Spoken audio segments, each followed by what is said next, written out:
corto y por derecho, déjeme que les diga que hoy nos interesa conocer a Fernando Gómez Colomer, que por resumirlo de una manera muy sencilla, pues diremos que es una leyenda del Valencia. Fernando, muy buenas noches. ¿Qué tal? Buenas noches. Una leyenda cuando baja a la tierra, eso... Lo que pasa es que ya pasan los años y el tema este de leyenda, y además estamos viviendo, pues eso, un Valencia en el que hay mucha opinión, no puedes contentar a todo el mundo y a veces ya hay momentos que para algunos dejas de ser leyenda, ¿no? Bueno, Pero poco a poco. Para el que lo dude, vamos a ver, un hombre que ha estado 15 temporadas en el Valencia, entre el 83 y el 98, jugador con más partidos oficiales disputados en la historia del club, 553, si digo algo mal me lo corriges.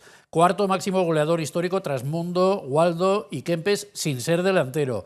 Varias temporadas máximo goleador del Valencia, varias temporadas capitán del Valencia, internacional con España en 8 ocasiones, 2 goles, un mundial, el de 1990. Vamos, si no eres leyenda tú ya me contarás quién eres leyenda. Faltó un título, eso hubiese rematado... Y sobró el descenso.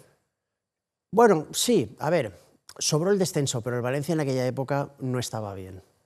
Tenía muchos problemas económicos, mucho jugador joven, que veníamos de la cantera. Al final se complicó la liga, empezamos bien, pero a partir de diciembre, enero empezamos a ir cayendo y no se supo resolver, no pudimos. La verdad es que no pudimos. Y lo que pasa es que luego sí que es verdad que significó un cambio en el club, un cambio en la gestión y a nivel económico principalmente, y sobre todo a nivel deportivo también, porque logramos el ascenso de aquella primera temporada.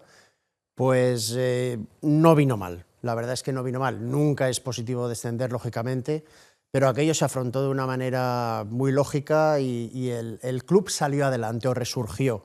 Yo me acuerdo aquello de Arturo suelta los duros. Exacto, sí. Bueno, Arturo Tuzón fue el presidente que salvó la situación, que encontró el punto de inflexión a nivel de gestión, nos sacó adelante y 2 años después volvíamos a estar jugando en Europa. Sí. Que no era fácil en aquella época porque había que dar entre los 4 primeros. Era milagroso porque prácticamente dicen que la culpa era del Mundial 82, de la adecuación de Mestalla. Entonces se tuvo que vender a los grandes jugadores que había entonces, que eran, pero tú tendrás más fresco en la memoria, pero vamos, tengo yo por aquí apuntado, Sol, Kempes, Solsona, Tendillo, y entonces entrasteis Roberto, Quique Sánchez Flores, Fernando Giner, tú mismo.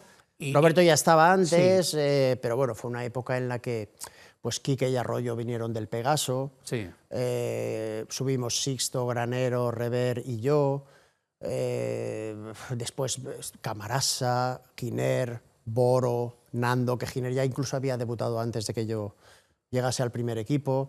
Es decir, sí, fue una época de mucho jugador joven, mucho jugador de la casa, poco coste y, bueno, y como digo, encontrar ese punto de inflexión que nos hiciese volver primero a la primera división rápidamente, que a veces te dicen, no, es que vosotros quedasteis campeones de segunda división, pero bueno, eso no es un título, eso es cumplir una obligación. Claro. Nosotros cumplimos una obligación, subimos otra vez el equipo a primera división y después, ya digo, sobre todo lo importante es que 2 años después se volvió a entrar en Europa, algo que parecía también algo incomprensible. Porque con tanta gente joven, con tanta gente de la casa y la plantilla que que el club había conformado, pues quizá no nos considerábamos con tanto nivel como para poder llegar a Europa.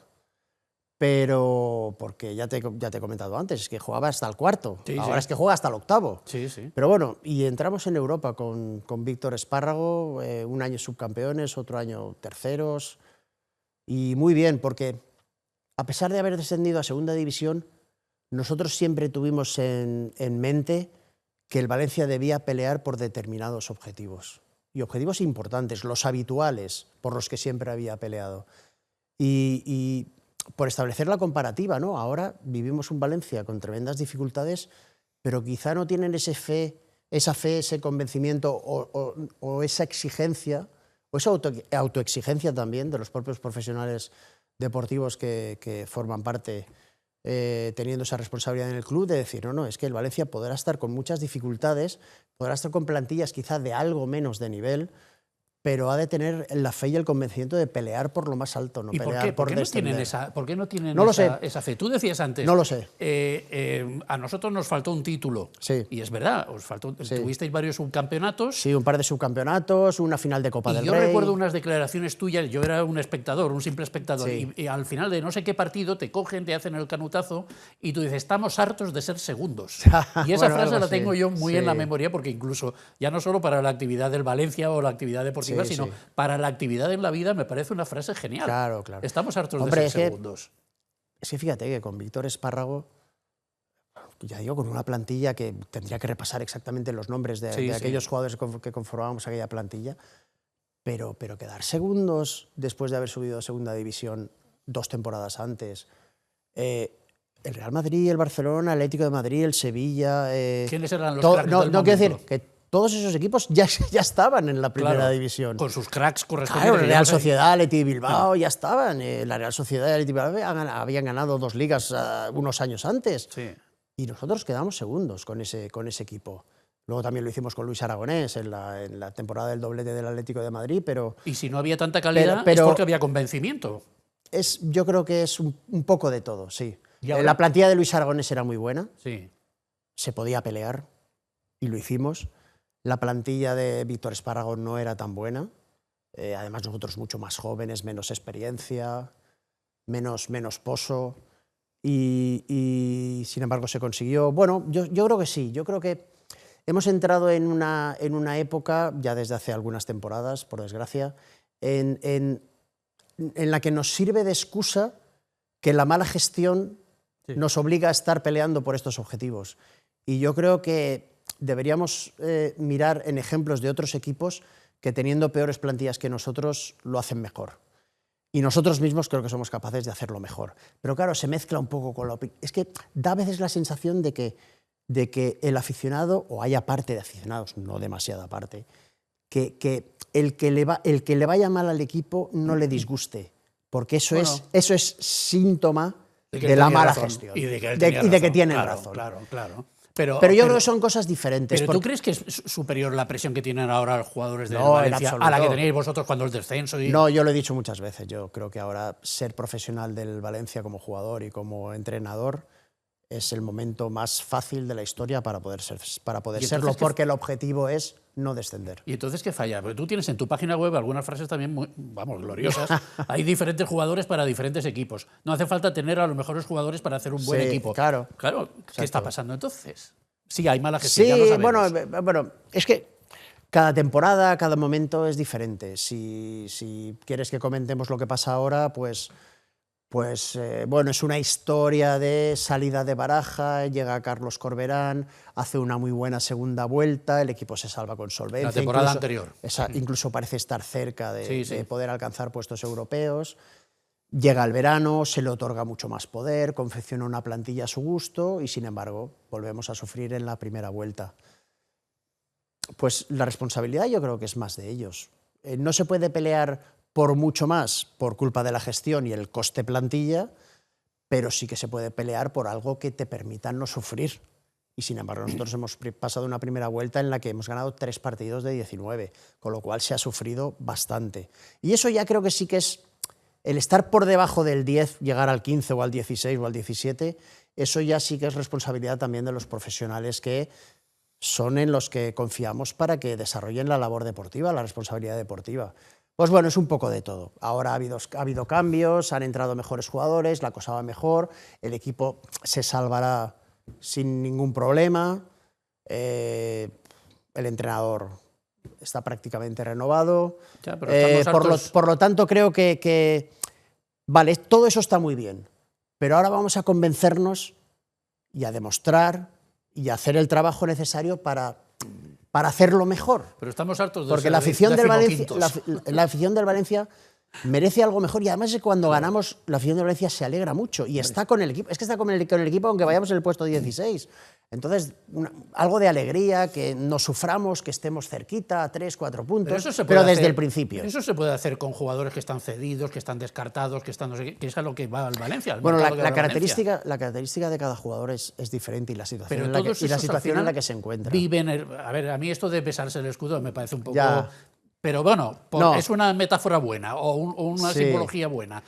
¿Tú crees que todos estos que vienen de rebote, porque no les ha contratado nadie y se han quedado fuera de mercado, o porque Sí. son cedidos pero saben que van a volver al Bueno, club eso- de procedencia, todos esos viven el escudo y viven el Valencia como deberían? Todo eso hace referencia un poco a ese famoso sentimiento, sentido de pertenencia. Yo creo que el sentido de pertenencia de lo único que vale es porque yo creo que cuando todo va bien, todos lo disfrutamos igual, pero cuando va mal hay gente que lo siente más y hay gente que lo siente un poquito menos. Pero cada jugador es diferente. A ver, tienes un futbolista que está cedido en una situación negativa, por ejemplo, Unai Núñez, una situación en la que del Celta está en un club italiano que va último, ahora el Valencia lo quiere, puede volver. Este jugador tiene la oportunidad de reactivarse, volver a ser importante y si no vuelve a su club, pues encontrar otro donde pueda ejercer su trayectoria deportiva y su profesión, pues bueno, con menos problemas, de una manera cómoda, jugando, haciéndolo bien y estando más a gusto. Luego hay otros futbolistas que a lo mejor pues, bueno, vienen un poco de rebote, saben que van a volver sí o sí a su club, un club en el que están a disgusto y a veces pues igual vienen aquí y juegan menos de lo que ellos esperaban.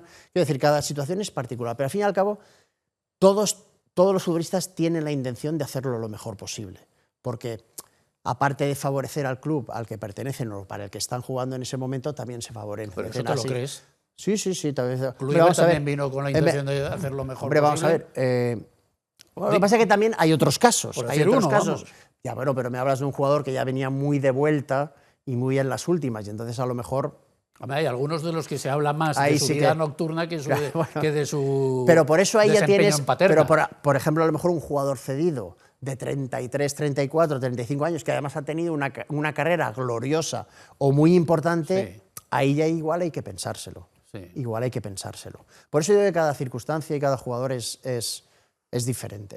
Bueno, este que vino, ahora no me sale el nombre, este que vino de Uruguay, que era el máximo goleador. Cavani. Cavani. Sí. Cavani. Este, por ejemplo, también. Sí, pero bueno, que es así. Ellos intentan hacer durar lo máximo posible su carrera y el Valencia es una gran oportunidad, independientemente de cómo esté. Es el Valencia, la ciudad de Valencia y la Liga Española. Entonces él viene, pero hay momentos en los que ya, pues también incluso cuando vino Romario ya viene un poco de vuelta y a lo mejor te das cuenta de que quizá no era el equipo ideal para él, un equipo que jugaba lejos del área, que jugaba al contragolpe y que a él pues ya un poco de vuelta con una carrera súper exitosa, pues dices, pues a lo mejor ya el interés que pone ya no es el normal, ¿no? Luego se fue a Brasil, disfrutó, jugó más años.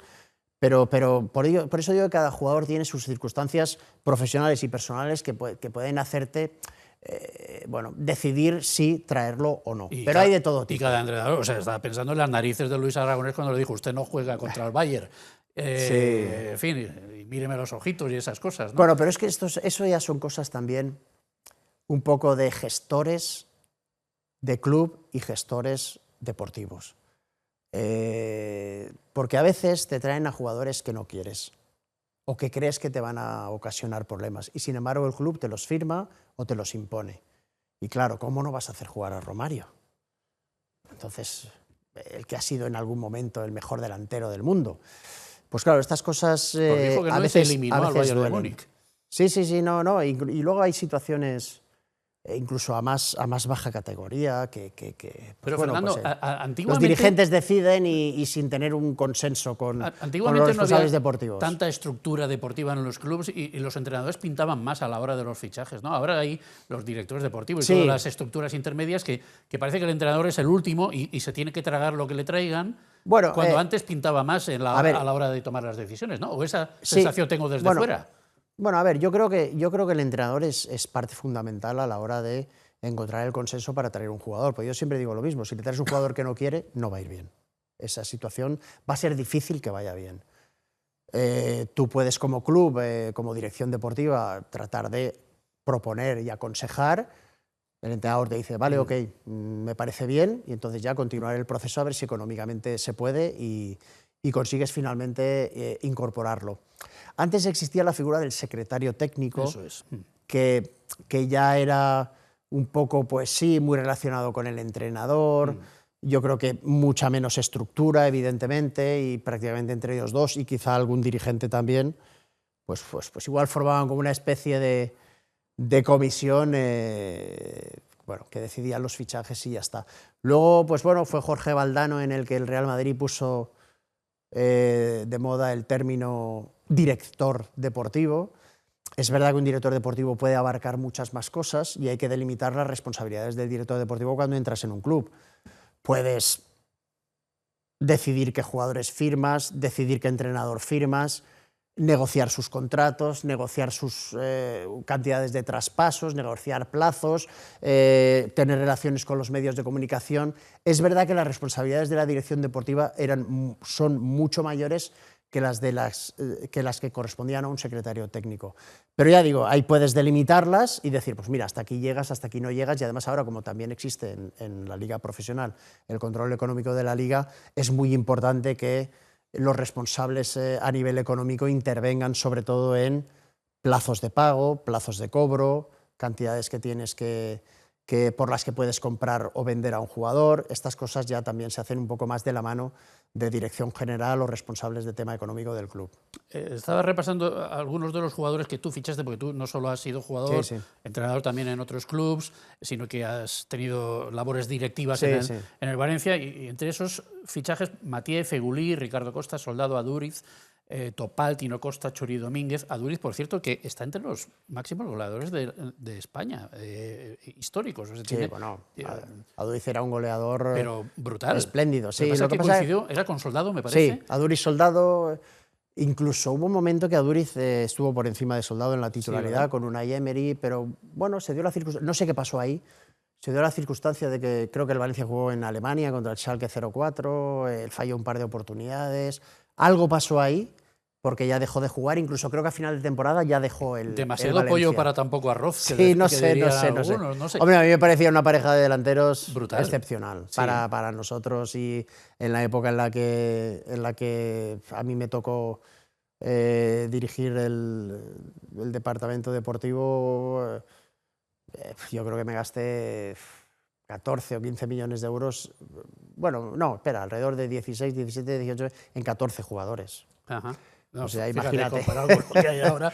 No, pero y el equipo volvió a clasificarse a Champions. Llama la atención para un aficionado modesto, como pueda ser quien te pregunta ahora, quien te habla, pues que jugadores como Aduriz, con esas estadísticas, no triunfen suficientemente en el Valencia, y otros como el Piojo, que empezó fatal, por ejemplo, acabara, porque yo me acuerdo, vamos, lo del Piojo es que no daba una derechas en los primeros partidos, y acabó siendo el héroe de la afición con esos partidos contra el Barcelona. Exacto. Buah, que le ganábamos en todos los terrenos, en Liga, en Copa, en Champions, en todo. Pero es un poco, ¿ves?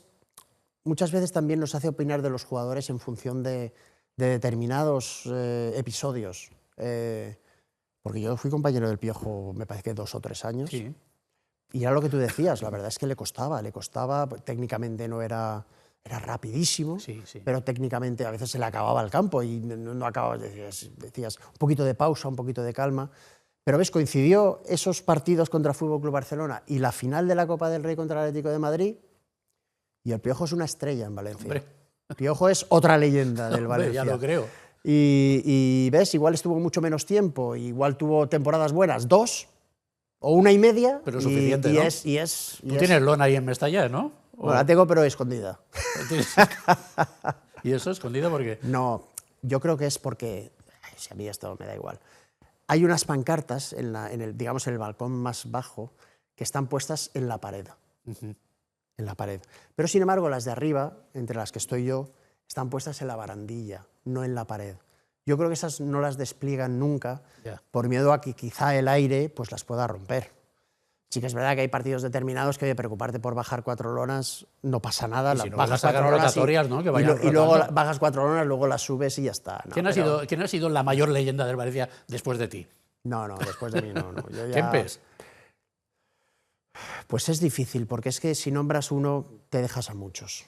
Y luego, fíjate que hubo jugadores que yo no he conocido, pues eso, los Puchades, bueno, es que eso es claro. Claramunt, claro, es que como no había Roberto Gil, Paquito, Hasta la Liga del Vicente 70-71. Guillot. Sí. Yo conocí el Valencia, pues eso, a principios de los 80, porque Manolo Mestre, otro, Sí. le daba entradas a mi padre de vez en cuando pues para ver el partido del Cádiz o del Sporting de Gijón, y porque mi padre trabajaba en los jesuitas y de vez en cuando íbamos a ver. Yo iba mucho a ver el Mestalla con mi padre, eso sí, pero a ver el Valencia muy de vez en cuando. Yo conocía el Valencia de principios de los 80, que luego en el 81 yo fui al juvenil con 15 años y 2 años después pues ya estaba jugando abajo, ¿no? Pero fue todo muy rápido, pero conozco ese Valencia de, pues, de los Kempes, Saura, Tendillo, Arias, Sempere, Manzanedo, Botubot, Pablo, es que no me quiero dejar ninguno, ¿no? Y leyendas, pues hombre, yo creo que leyendas ha habido muchos y muy importantes, varios jugadores de la época de Benítez, todos esos que te he nombrado de etapas anteriores, Mario Alberto Kempes, que al final Villa, ha sido... Mendieta, claro, Silva, exacto, todos luego estos Villa, también. Mendieta, Silva, pues, Claro. sobre todo porque tenían una calidad excepcional, que Villa ha ganado una Copa del Rey en el Valencia, o sea, tampoco, pero es que como, claro, un jugador de esa calidad, tan descomunal, haciendo tantos goles y jugando en la selección española, era el delantero centro de España, Hombre. pues Superó bueno, a Raúl. yo, Ya... todos esos jugadores de esa época de Benítez han sido importantísimos, algunos más que otros, pero los que iban a la selección eran excepcionales. Albelda, Baraja, Marchena, Villa, Silva, Mata, todos estos. Vamos a dejarlo estar porque no Claro, te vas a quedar claro. con uno porque es muy difícil, claro. Y luego, pues eso, luego ha habido otros. Y luego de los que yo jugué, pues también he tenido compañeros muy buenos. O sea, Sempere, Arias, Tendillo. Pues luego, pues, no te puedes olvidar de Mijatovic, no te puedes olvidar de Lugo Pénez, de Maciño. Pero aquí no somos Todo de esto. reconocer a Mijatovic porque se fue al Madrid. Bueno, y ya, esa es otra historia. Ahora Villa, que lo han fichado para el Atlético Madrid, para la directiva, no sé qué cargo del Atlético Madrid, todo eso a la gente no le suele sentar bien aquí en Valencia. A ver, yo no conozco la historia, pero vamos a ver, es que tampoco David Villa también ha sido jugador del Atlético de Madrid. ¿Por qué no puede ser miembro del consejo de uno de esos equipos o de cualquier otro? Esto es otra vida ya. Sí. Dejas de ser jugador, Vicente, y es otra vida. Y ya tienes que buscarte las castañas donde pueda ser. Y si él ha tenido la oportunidad, porque aparte él, bueno, tiene su propia empresa de representación, no su propia empresa de representación, sino la agencia de representación que a él lo cogió, ha evolucionado enormemente a todos los niveles. Y David Villa es un nombre de plena actualidad y se ha podido formar parte del consejo de, creo que es Apolo, los que han entrado en el Atlético de Madrid. Pues oye, me parece una gran oportunidad. Tuviste algunas veleidades, nos quedan muy poquitos minutos y es una lástima porque yo me tiraría un buen rato más hablando contigo, pero tuviste algunas veleidades políticas. Fuiste candidato en Chiva, en la ciudad donde resides. Estuviste de director general en la Generalitat. ¿Te arrepientes? ¿O te queda buen regusto de aquellas experiencias o qué? No, vamos a ver. ¿Repetirías? Yo me lo pasé muy bien porque, sí, repetiría, porque al fin y al cabo se trata de gestionar deporte. O sea, yo creo que cuando gestionas deporte y gestionas un determinado presupuesto, tratas de hacer las cosas lo mejor posible para las personas a las que estás sirviendo, que son los deportistas y los clubs y las federaciones. Entonces, se trata de gestionar deporte. Estoy muy agradecido a que Paco Camps en su momento decidiese que yo fuese director general de deportes. Lo pasé muy bien, lo que pasa es que un año después el Valencia vino a por mí y Paco accedió a que fuese al Valencia. Y luego también en Chiva fui concejal en la legislatura del 11 al 15 y me lo pasé fenomenal. Que si te gestionar deporte. Si te vuelven a proponer, igual dices que sí. Yo no tendría ningún problema. Yo escucho a todo el mundo, Vicente. Haces muy bien. Y luego ya decido. Pero escucho a todo el mundo. Haces muy bien. Pues como ya estamos acabando, yo tengo un cuñado, fíjate, sacar un cuñado en una entrevista. Pues sí, tengo un cuñado que es tan valencianista que viviendo en Barcelona siempre que puede se viene a Mestalla muy bien. a ver los partidos. Y cuando le dije, voy a entrevistar a Fernando, dice, pues recuérdale esta anécdota. A ver. Un Mestalla-Villarreal, primer equipo, no el B o el C, en tercera, en el Luis Casanova, en doble sesión, después del partido del Valencia Club de Fútbol, marcaste 3 goles y dominaste como quisiste. Fue de los últimos partidos con un filial que le quedaba pequeño y el Mestalla ganó al Villarreal 5-0. ¿Te acuerdas de eso? No me acuerdo. Sí que me acuerdo, porque yo en el Mestalla jugué 12 partidos. Jugué 12 partidos con 18 años recién cumplidos. Y marqué 13 goles en 12 partidos, con 18 años. Y fue cuando Paquito, ves, por problemas en el primer equipo y tal, o además él me veía jugar, yo entrenaba con ellos, Paquito decidió subirme al primer equipo y desde enero del 84 ya jugué siempre con el Valencia. No me acuerdo especialmente de ese partido, puede encajar porque son 13 goles en 12 partidos, claro. El Alcira además en aquella época iba como un tiro. Y lo pasé muy bien, la verdad. Porque es que lo sepas pasé que mi muy bien. cuñado dice, por talento y estética, el mejor jugador de Valencia, Fernando Gómez Colomer. Se agradece. Bueno, esta semana conmemoramos el 10º aniversario del fallecimiento de Johan Cruyff, y tú también tienes una frase de Johan Cruyff en la web: si tú tienes el balón, el rival no lo tiene. Es que Johan Cruyff tiene muchas. Además, yo entrevisté a Johan Cruyff personalmente cuando hice algunas entrevistas para aquel diario de Valencia. Sí. Y me parece uno de los principales innovadores y de los precursores del cambio de modelo de fútbol en España. Luis Aragonés decía que estaba muy bien lo de la furia, pero que tenía que haber una sentada para que digamos, el fútbol español cambiase. Yo creo que Johan Cruyff en el Barça, Leo Benaker en el Madrid y Jussi Dinakí cambiaron la mentalidad del fútbol español. Y a la furia añadieron el buen fútbol. Y Luis Aragonés en la selección. Exacto. Y mira lo que llegó a España desde el 2008 y lo que ha sido España desde el 2008 con ese cambio. Insisto, Johan Cruyff es uno de los precursores de este cambio y siempre me pareció un tipo genial hablando de fútbol y consiguiendo lo que consiguió en el Barça, que fue cambiar la mentalidad ya para siempre de ese club. La última, ¿cómo un centrocampista mete tantos goles? Para ser el cuarto de la historia. Yo siempre digo lo mismo, que veía la portería grande.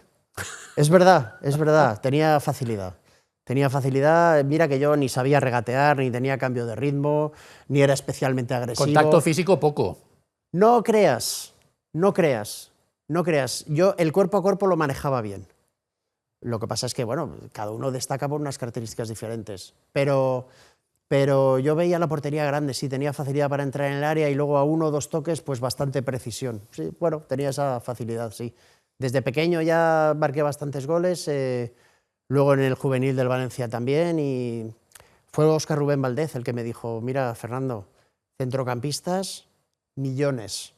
O destacas por ser muy, muy, muy bueno táctica y defensivamente, o por marcar muchos goles. Qué grande Valdez. Y a mí me tocó marcar muchos goles. Qué grande Valdez. Sí, me acuerdo cuando le ficharon a Jara, al austriaco. Pero chico, para el mismo puesto los dos, pero bueno, no sé, se las arreglaron como pudieron. La frase que decíamos antes de Cruyff: si tú tienes el balón, el rival no lo tiene. Afortunadamente, en esta entrevista el balón lo has tenido tú. Muchísimas gracias, Fernando. Gracias a ti. Un placer. Muchas gracias. Buenas noches.